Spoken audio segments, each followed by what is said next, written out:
Hello again, ladies and gentlemen. Zack Attack is here with my WWE Raw review for the night. Monday, February the 9th, 2015. Alright. As you can see, if you haven't noticed, I'm wearing my DJ Zack Attack shirt tonight. I had a gig tonight doing when Raw was on the air tonight. But I got to watch a little bit of Raw, like the first 45 minutes of Raw, I got to see it through my tablet, my technology. I had Wi-Fi.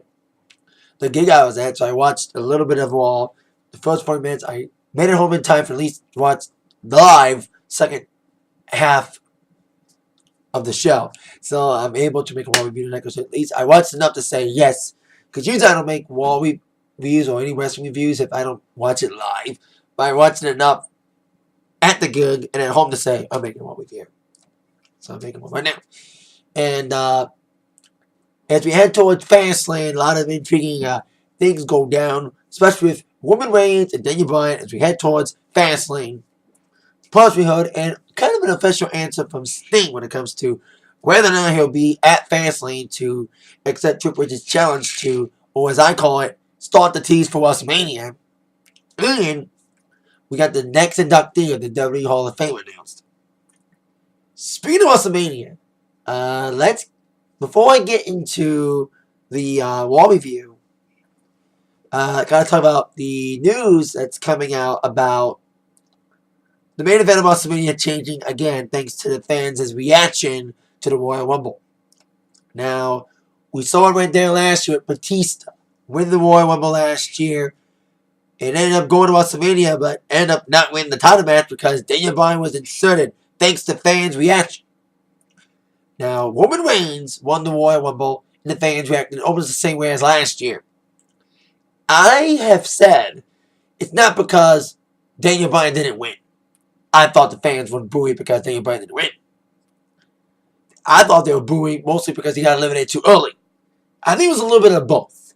That he was eliminated too early, and the fact he didn't win because he lost his title without actually losing it. So, even though I read reports that Vince was hesitant to change the card again to make it another triple threat match, main event like he did last year at WrestleMania, rumors are flying that it's going to be Daniel Bryan, Roman Reigns, and Brock Lesnar. It will be a triple threat at WrestleMania after Raw.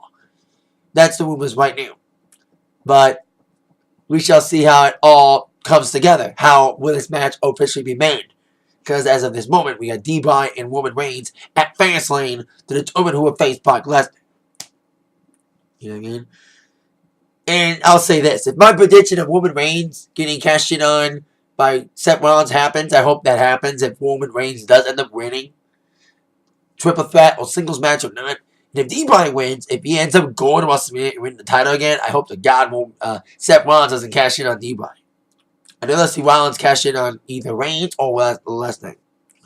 But then till we find out officially if that main event does get changed, we do have, like I said, what's currently in front of us. D-Bry and Roman Reigns set to wrestle at Fastlane. That could lead to a Roman Reigns heel turn, which would make a lot of sense because he would do like kind of what Batista did. Coming in as a babyface, and Batista got booed, and he took the boos, turned it into his character. Roman Reigns could take that, especially got booed out the building tonight as we got to Raw. Because I have nothing against Roman Reigns. You know what I mean? Like, I know this is a wrestling thing, but I gotta mention the music thing. They made Grammy references. I am too. Beck won Album of the Year shiningly, and it wasn't Beck's fault. It was the Grammy Academy who was more out of touch than Vince is. Triple H isn't out of touch. Vince is. Because he likes the big guys to get the spotlight, not the little man. Triple H likes the little guys. That's why Triple H does an excellent job of booking NXT. Why NXT is the best fucking wrestling show on the television universe. Not just WWE's. Like the entire wrestling. Better than TNA. So Roman Reigns came out with, like I said, a chorus of boos. Like I said, nothing against him, but it's like, it's too early for him. It was pushed in too early, and D-Bry deserves a shot as well. Someday, I think he should get a shot one day. I don't know if it will be this soon as he came back to be champion again. Because like I said, he never lost it. But he may get injured again. Who knows? But Roman Reigns saying that D-Bry, who did beat Seth Rollins, to get this opportunity to wrestle Roman Reigns at the Fast Lane to go for WrestleMania title match main event. Roman Reigns is like, D-Bry, I have nothing against you, but I'm the ruler of the war, and I'm going to beat you at the Fast Lane. So then D-Bry came out saying that Reigns, you and I have a lot of similarities, but the difference is I'm the better wrestler. That is kind of true. Like, Roman Reigns isn't the best wrestler in the world. He's a decent performer, but D-Bry out-wrestles him and kind of outperforms him. But as these two guys were getting a little bit verbal, here comes Triple H and Stephanie to crash the party with all the Authority members minus Mr. Seth Rollins. Being, of course, Big Show, Kane, and all that stuff. And they say that, hey, I'm waiting on Sting to give me a reaction. I mentioned we were here kind of from Sting tonight about whether or not he will accept Triple H's challenge to come to Fastlane. And then it led towards our first match of the night. Daniel Bryan and Roman Reigns teaming up against Big Show and Kane. Despite their match at Fastlane, D-Bry and Roman Reigns try to at least team up against their common enemy, the Authority. And then an okay little matchup with these two guys with the big giants, Big Show and Kane dominating, only having a matchup until D-Bry and Reigns try to take over their flashy little moves. And of course, big reaction for D-Bry, big boost for Roman Reigns. Because look at that, people want D-Bry to be the guy again. Y'all thought they were booing because they were booing mostly because D-Bry got eliminated too early. But I think it's a mix of that and the fact they did want D-Bry to win. Because they want D-Bry to be the guy again. And like I said, I heard rumors, like I said, Vince was reluctant to put D-Bry in that spot again like he did at last year's WrestleMania, but it may happen again.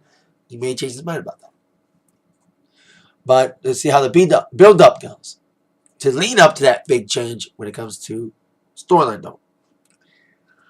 So, on to continuation of the matchup. The matchup ends up being the disqualification or no contest, as all four guys were brawling outside the ring. You know, there was a fight all over the ring, and Big Show nailed Roman with a steel chair, leading to the disqualification. There was a big brawl outside the ring, led to back in the ring, with D-Bry trying to set up for a big flying knee for Kane. Kane ducked, and he inadvertently hit Roman Reigns instead. And with Triple H and Stephanie watching happily, as they were watching from ringside, they were loving the fact that D-Bry inadvertently ran into Roman Reigns, and Reigns was not too happy with D-Bry's actions. Despite Bryan's claims of it being an accident, Reigns had nothing of it. Shoved D-Bry down, and these two looked like they were going to brawl already. But then Triple H is like, you guys better patch things up. Because even though your match ended in a DQ tonight, you're not done wrestling. You guys have one more chance to patch your shit together and team up again in a 5-on-2 handicap match. Yep. It's going to be, it was Kane and Big Show with G&G Security and Seth Rollins. 5-on-2. And Authority's like, hey, if D-Bry and Roman Reigns have to wrestle twice, and Kane and Big Show have to wrestle twice, Seth Rollins should not just wrestle once, he should wrestle twice too. Which he did as he came out to take on Ryback in our second matchup. Of course, Mr. Money to Make, like whatever happened to Ryback's big push for a U.S. title match? Eagle Cena got in the way again. I'll get to him in a second. So, Ryback was eating up Rollins, despite Rollins trying to go for his little flat. It was a decent little matchup between these two guys, despite another screwy ending. We had a DQ finish in the first match, and another DQ finish in this match, as Rollins was being set up for the shell shock after getting pummeled by Ryback, and later having a matchup after Rollins tried to come in with his flashy little moves.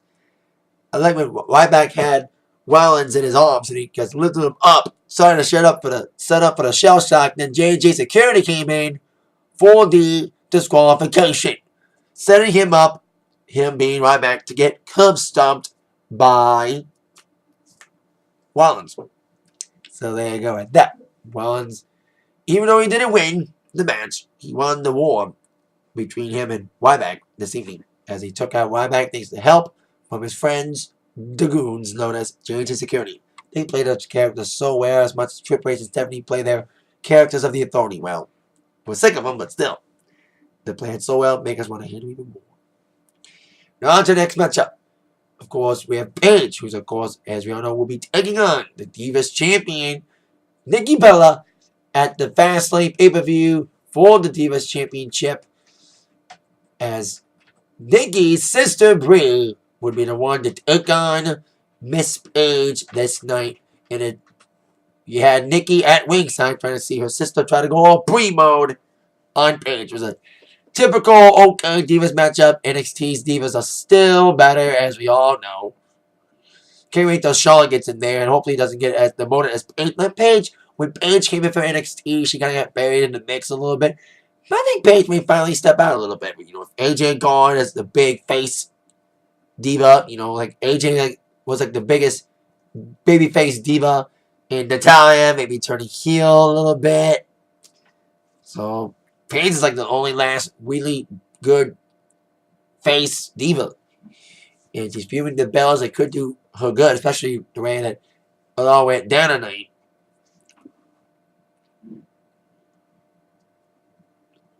With the Paige looking decently against Brie. Brie, like I said, was trying to go ahead and go on Brie mode and all that stuff. Trying to go for her big moves. Then Paige trying to come back for some big moves of her own deal, some big ducks, some big clotheslines. Setting her up with another big move. It almost got distracted for a second by Nikki jumping on the apron. But then it was Brie that got distracted instead of Paige getting distracted. She actually capitalized on that interval distraction from Nikki, setting up Brie for the Rampage and 1-2-3 victory for Paige, getting herself momentum for her title match against Brie's sister Nikki for the Divas title at the pay-per-view. Fastlane. Speaking of upcoming title matches, John Cena. This was just announced. Maybe announced and I didn't look into it more. John Cena would take on Rusev. We all knew that at Fastlane. I thought it was going to be non-title. Now it's going to be for the title. My opinions on the fact that John Cena will now not only be wrestling Rusev, but challenging him for the U.S. Championship. Cena is a former U.S. champion. Now, there's pros and cons of Cena if he ends up winning the United States Championship. I've always said I was not wanting to see Cena be the first guy to defeat Rusev. Rusev's been undefeated. And like I said, there's pros and cons if Cena does end up beating Rusev and ends up ending his undefeated streak. Cena's kind of like the guy who's kind of custom made to beat Rusev. In my mind, it should be Ryback instead. Give someone new a shot instead of Super Cena, you know. But it makes sense. He's Superman.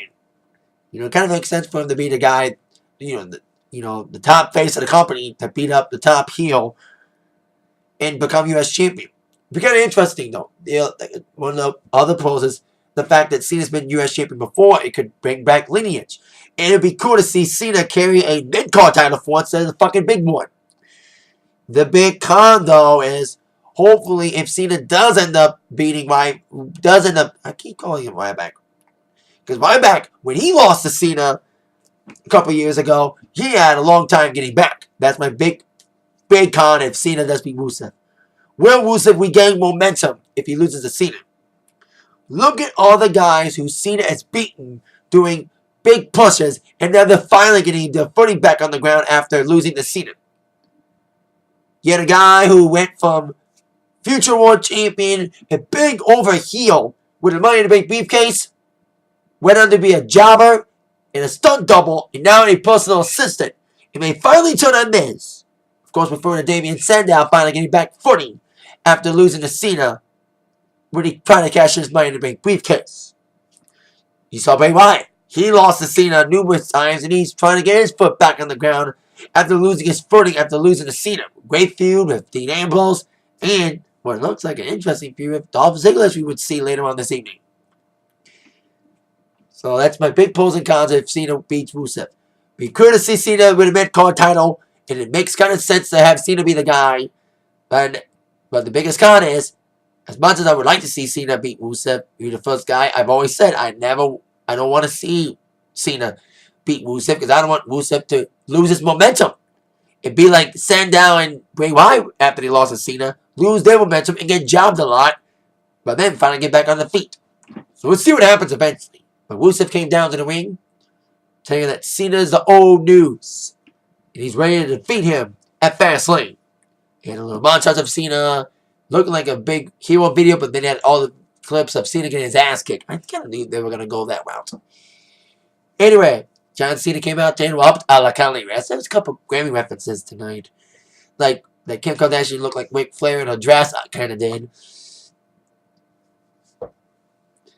Rick and Kanye references, but he crashing the show and almost interrupting Beck. Thought it was a joke, but ended up not being a joke, because he lashed out after the show. Anyway, Cena came out with a bad eye, saying that Rusev, you're this big, bad Russian dude who's been spreading the propaganda and all this good, bad shit and all that stuff. And Cena's like, I'm going to beat your ass at Fastlane. He coming with some jokes. Even Rusev did some jokes. And then that's when Cena's like, you know what, Rusev? You got all the jokes. But Lana's got the balls in this relationship. So Rusev tried to prove that he had balls and tried to confront Cena up on the entranceway. And they had a little brawl on the entranceway with Cena getting up a hand for a second, taking down Rusev. But then Cena's bad eye was a target for Rusev. As Rusev, like I said, targeted the bad eye, blinding Cena temporarily and just beating him against the big screen and taking him down. And he looked like he was going to set up the accolade after spearing him against the screen. But then referees came out to break it up before he could apply that hold. So there you go. Rusev, like I said, this guy's got a lot of momentum on his side. You know, like I said, it'll be interesting to see if Cena beats him. And if he does, it'll be good, kind of. But it may be bad if Rusev doesn't regain his momentum quickly. Because, like I said, you see a lot of guys who had big pushes go down the ladder a little bit after losing to Cena. You know, ego Cena wants to beat everybody. But at least the guys that he did beat and send them down the ladder are finally regaining the footing. You know, Ryback, Bray Wyatt, and Damien Sandow. So there you go. Speaking of one of the guys that Cena has beaten before to finally regain his footing, Bray Wyatt will be in a match. Second week in Raw against Dolph Ziggler. They had a really good match last week. Really, really good match. And I think they're grooming Bray for the possible WrestleMania match against The Undertaker. Now, that's been a big move for the last couple of weeks that Undertaker will wrestle at WrestleMania against Bray Wyatt. Yes, it may not be the same without the enigma, the mystique of the streak gone. But even if the streak is gone, you know, some people may say Taker should stay retired. Everyone's been seeing photos of Taker looking all old and grim. But if Taker can get back into shape and still have one good match against Bray Wyatt and trying to regain momentum again, it'd be interesting to see. It's an intriguing feud, you know, but it would be more intriguing if Taker did not lose the streak, though. But still, it'd be intriguing to see Bray Wyatt and Taker at Mania if it does happen. That would be a whole lot of mind games. You know, I can only imagine the segments. They don't fuck this up like they did every other fucking thing. Bray and Taker should be an interesting feud. Well, on to this match at hand. Bray Wyatt and Ziggler had a great match last week. They had a good match again this week. You know, I don't think it was as good as last week, but still, fun match between these two guys. They have great chemistry together. Maybe one day they'll feud for a title. If WWE lets them do that. Especially if Vince doesn't get more out of touch than he already is. And let Triple H take over Raw like he does at NXT. Anyway, last week we saw a big move with a big vertical suplex that Dolph hit pretty hard. The Impact took him out of the match almost. And he took some hard shots in from Bray, including a big side DDT on the mat, on the side of the apron. Despite that, he tried to come back with his big moves like the zigzag, but countered by a Sister Abigail attempt. And then Dolph was going for a Famouser, which he got the Famouser in, and a kick out after pinning Bray after the Famouser. But after getting big hits, the big hit that took him out of the match was a big clothesline from Bray outside the ring. And it was as big of an impact as the vertical suplex from last week's match. With Dolph Ziggler out cold after that big nasty clothesline from Wyatt outside the ring. Bray would have to lift his carcass outside the ring. He did a spider thing. Even the walk, too. He had to do the walk in a while. He just did the spider move, but didn't do the crawl. But he did the crawl. Setting up for Sister Abigail. Nailed it. 1-2-3 victory for Bray Wyatt. Second week in a row. Defeating Dolph Ziggler. Another great promo after the match as well. So there you go with that. See how this goes down as we get prepared for WrestleMania. Well, Fastlane's a short term. WrestleMania's the long term. And Bray Wyatt and Taker. Bray's looking good right now. Finally, like I said, regaining momentum after some missteps with his feud with Cena. You know, he's making the big step forward. Great matches with Dean Ambrose. Now against Dolph Ziggler. The grooming him for Taker. We shall see how that all ends up. Now on to our next scenario with Paul Heyman showing up with Brock Lesnar to address the situation that he's in.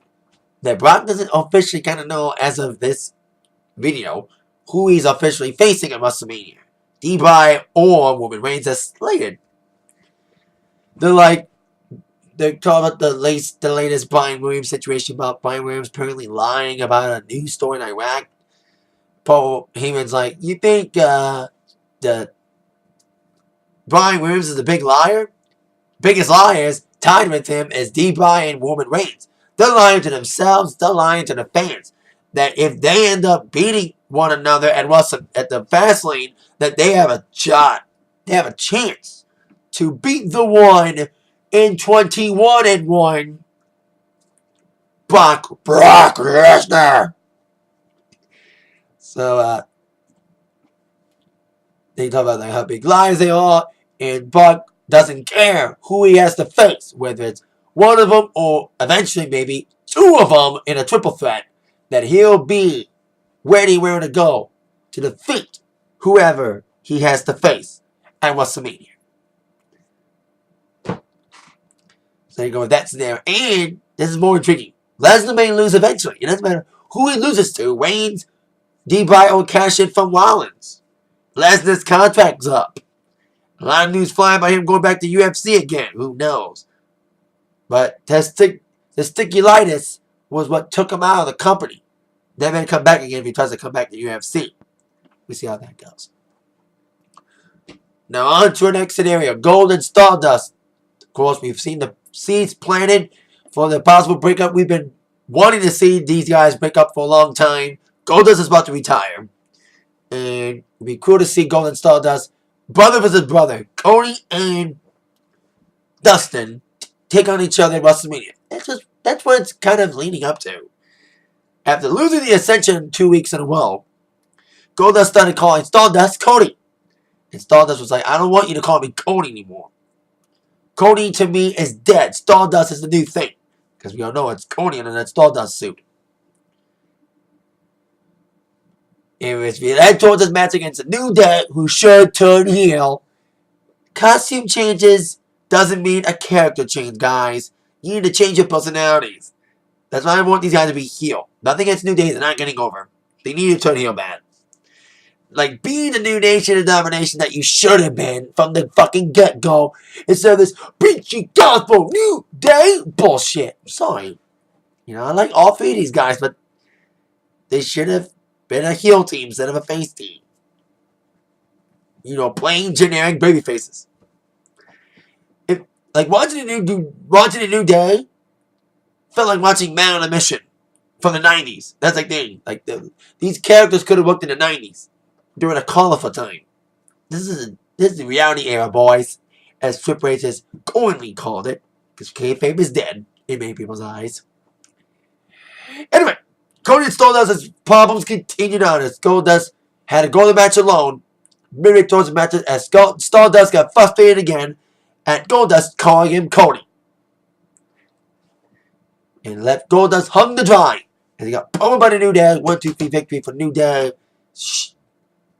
Mostly not a worthless victory because of Cody's walking out.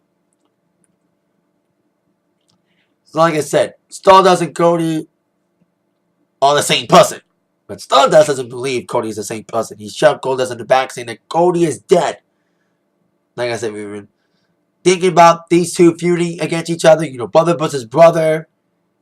And we saw a real-life brother versus brother match in WrestleMania 20 years ago. Brad versus Owen, which was a great match. Probably one of the greatest matches in WrestleMania history. Up there. Great match of Ingrid. Probably in my mind, not just one of the best matches in Mania history, probably one of the best opening Mania matches ever. Because it was the first match in WrestleMania 10. So I hope that Cody and Goldust lead up to that, build up to that, and have a great match in Mania. Because we're seeing these two guys breaking up. We've seen the seeds being planted and hope it ends up being happening at Mania. Now, on to our next scenario. Triple H has called out Sting to come out at Fastlane. He didn't really get an answer yet from Sting about whether or not Sting is going to appear at Fastlane or not, like officially in the storyline. And Triple H said he was going to give Sting to the end of the night, or at least until this point of the show, to address Triple H and answer his challenge to appear at Fastlane for a confrontation, or as I like to call it, once again, referring it as the tease for the match at WrestleMania 31. So Triple H is like, Sting, I want an answer. Then the lights came out and Sting played mind games. They had like an image on the screen about Triple H. And then like there was these random stings around the, like random shadows around the arena. And then we saw a fake Sting in the ring. Now, people reporting that it's Damian Sandow's the fake Sting. I don't think that's official yet, but if it is Sandow being the fake Sting, that'll be interesting because that was his former job before he became Mrs. Thunder, wearing these weird outfits. Or at least he's finally getting over him. Again, hopefully they don't fuck it up like the first time. You know, they had an opportunity to push Sandow further. They fucked him up by losing to Cena. Anyway, after the fake Sting confronted Triple H, the real Sting appeared on the screen, at least in a still photo, saying, I accept. It is official that Sting will be at Fastlane to confront Triple H. Interesting segment with Sting playing the mind games. You know, I expect more mind games as not only heading into Fastlane, but especially heading into WrestleMania. So there you go with that. Now on to our next scenario, next matchup. Cesaro and Tyson Kidd in a non-title match against the Usos. Both Cesaro and Tyson Kidd have pinned one of the Usos in singles matches. We saw Cesaro pin one of the Usos last week on Raw, and we saw Tyson Kidd pin the other Uso a couple weeks ago in a singles match on SmackDown. So this time we have a tag team match, and these two guys, these two teams have great chemistry, especially, specifically not just chemistry against each other, but Tyson Kidd and Cesaro have been applauding these two guys ever since they started teaming up together, and boy oh boy, I've been saying this of a tag team title shot, boy oh boy, I think they do after tonight. We got, apparently, Natalya is heel now after a segment on the SmackDown with a double date that went away with Naomi and Jimmy and Natalya and Tyson being crashed with us all. With them almost getting it on after a great move from Tyson, a great spot in this fun little tag team matchup was Jimmy was starting to fly. But then Tyson came out in midair and countered it with a Hurricanrana move over the top rope on the apron. That was a cool move there from Tyson. And that's when the Wires started checking up on him after that big spot, like great spot from Tyson. And so they had that good spot. Both teams were going back and forth. Great action from these two teams. And Usos were trying to go for the big kicks, the big fly moves. But then Cesaro and Tyson Kidd, they were on their game too. They were on their game too with referee being distracted after Tyson Kidd got a big move and got the pin, but his feet were on the rope, and his referee got distracted a little bit.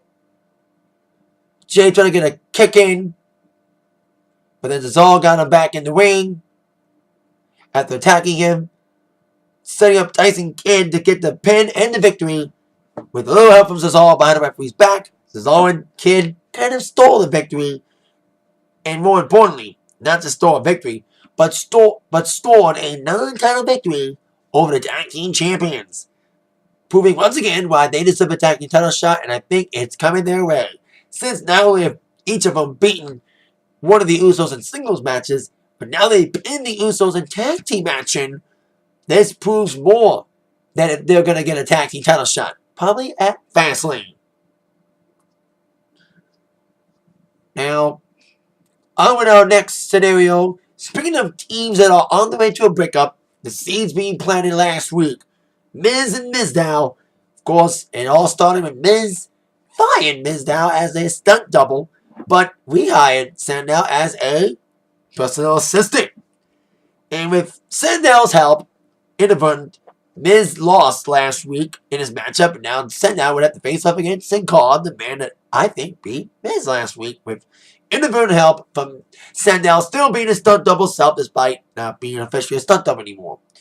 And you saw Miz on the side saying that, commenting on the microphone, saying that, you're not my stand-in anymore. Sandow was trying to do the Miz moves like he usually does. But then he just took a second himself without any hoopla and tried to go up against Sin Cara. And the fans were kind of interesting. We were in Columbus, Ohio, by the way. Home of Ohio State. I'm Michigan, from Michigan. And, of course, one of my cousins goes to U of M, a big rival of Ohio State. So I'm not the biggest fan of Buckeyes. So isn't my family. Because, like I said, one of us goes to U of M. So, anyway, we're in Columbus, and Miz is from Cleveland. There was some funny fan interactions with Miz and the fans saying that you're from Cleveland and Columbus sucks, or all that stuff. It was a very interesting scenario there with Miz chanting in the fans, but then also distracting Mizdow as well. He's like, hey, Mizdow, I know you're wrestling, but you're also my assistant. Like, in the middle of the match, he distracted Mizdow by forcing him to get him a bottle of water and opening it, setting up more seeds for the eventual big turn from Sandow.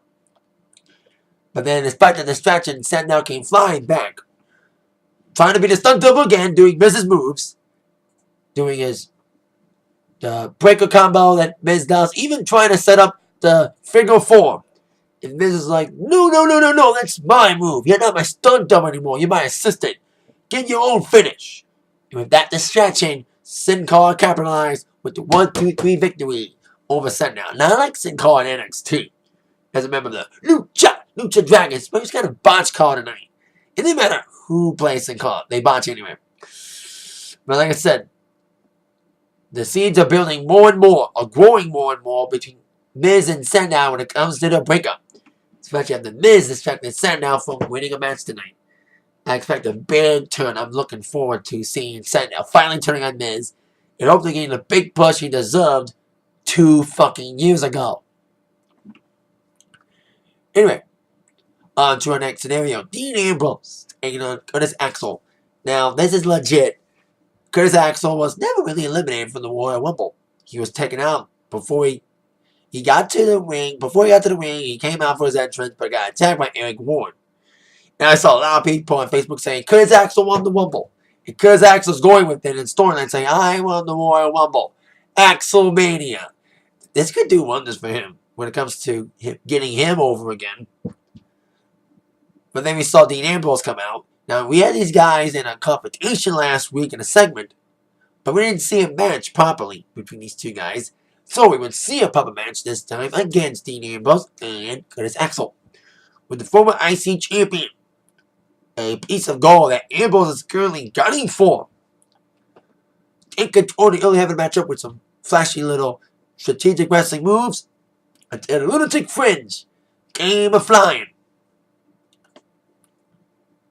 And came back with some big moves, blocking, coming back from a drop kick to do his big lunatic clothesline, setting up the Dirty Deed and the 1-2-3 squash victory for Dean Ambrose. Got on the microphone after the match saying that I want a shot against you, Bad Bear. I beat you in a non-title match on SmackDown. I want to be on that War of Champions at headquarters in Stamford, Connecticut. And then Bad News Bear, the bear on the screen with BNZ, a parody of TMZ, saying that he's been denying Ambrose's pleas for a title match and continues to do so. But I think it'll eventually lead up to these two wrestling for the title. I don't know if it's going to happen at Fastlane or not. Could be WrestleMania. I would rather see these two wrestle at WrestleMania, not Fastlane. Hope they have like some sort of non-title match at Fastlane to build towards a title match at WrestleMania. This could be intriguing for both guys.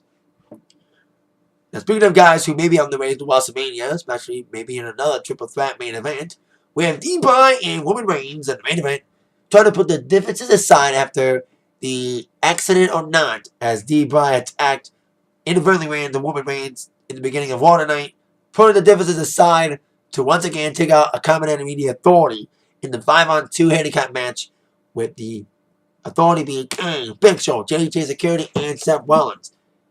And the beatdown started even before the match began, with all 5 guys pounding on D-Bry and Roman Reigns. And Roman Reigns is taken out of the match pretty early in the first half, as he got double choke slammed by Kane and Big Show, which left Daniel Bryan all alone for the first half of the matchup as the bell officially began and D-Bry tried to outrun the numbers.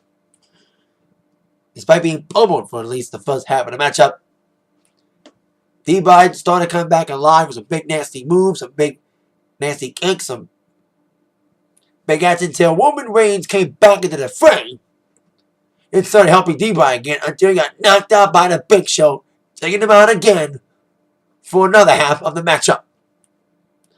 But then after Reigns got knocked out and D-Bry was outnumbered yet again, here comes Ryback, Rowan, and Ziggler to help even up the pack a little bit.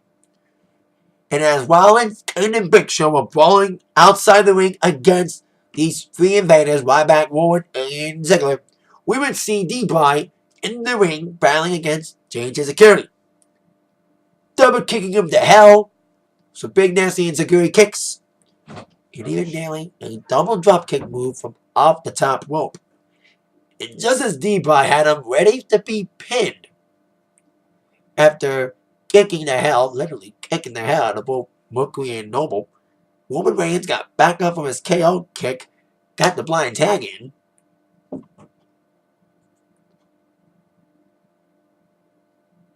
hit the spear, and got the victory. Basically stole the victory from D-Bry. D-Bry did all the work.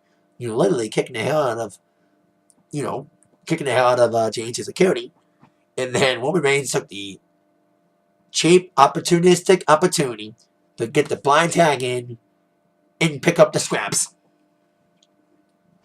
And after the Steel win, despite the team winning, D-Bry was not too happy with the way that Roman Reigns just blind tagged himself back again after being down for at least a couple minutes after being knocked out by Big Show and Kane.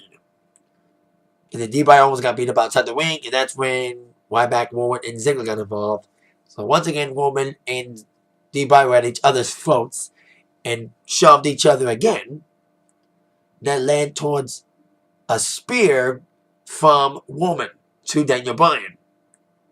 The fans are not too happy about that. This kid, like I said, leaned to Roman Reigns' heel turn, but now their match at Fastlane is getting more intense as we head towards that pay-per-view. So there you go with that. Now, before we end this review, I need to mention 2 things. We saw a promo tonight for Sheamus' return.